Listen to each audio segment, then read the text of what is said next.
কৰ্মশালা আয়োজন কৰিছে? আমি 19 তাৰিখৰ পৰা কৰিছিলোঁ 5 দিনৰ কৰ্মশালা। কি ঠাই কয় এইখন? এইখন দৌলংগী পাৰা হয়। আপোনাক কিহৰ উদ্যোগত কৰিছিল? আমি বহনপুৰী কলা কেন্দ্ৰ আৰু উদীয়মান যুৱ গোষ্ঠীৰ সৌজন্যত আমি 5 দিনৰ কৰ্মশালা 5 দিনীয়া কৰিছিল। কোন কোন আছে আপোনালোক জড়িত? বিহুৱা কোন কোন আছে আপোনালোকৰ লগত?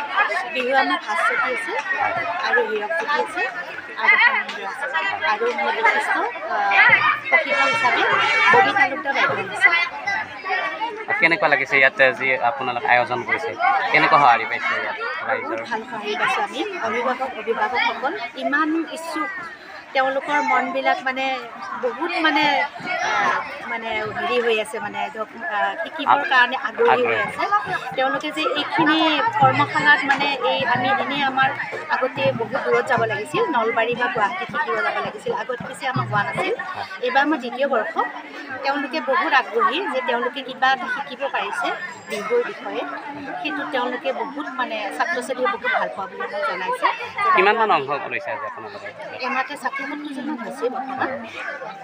আগলৈ আৰু কি পৰিকল্পনা থাকিব? আগলৈ আমি ধৰক ঢোল বাদ্যৰো আমি পৰিকল্পনা কৰি আছোঁ। সময় সুবিধা আহিলে নিশ্চয় আমি এইখিনি কৰিম বুলি আশা ৰাখিছোঁ। উপস্থিত আছে, কেনেকুৱা লাগিছে ইয়াত?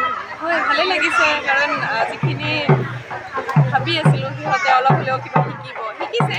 4 দিনত ক্লাছতো শিকোৱা নাই। এই 4 দিনত সিহঁতে নিজৰ আজি শেষ অন্তিম দিন আপোনালোকৰ? আজি অন্তিম দিন। যিমানখিনি পাৰিছে আয়ত্ব কৰি লৈছে। সেইখিনিয়ে আমাৰ উদ্দেশ্য যে ছোৱালীখিনি অন্ততঃ ওলাই আহক, বিহুটো শিকি লওক, কি হয়, কেনেকৈ নাচে, ভংগীমা কেনেকৈ দিয়ে,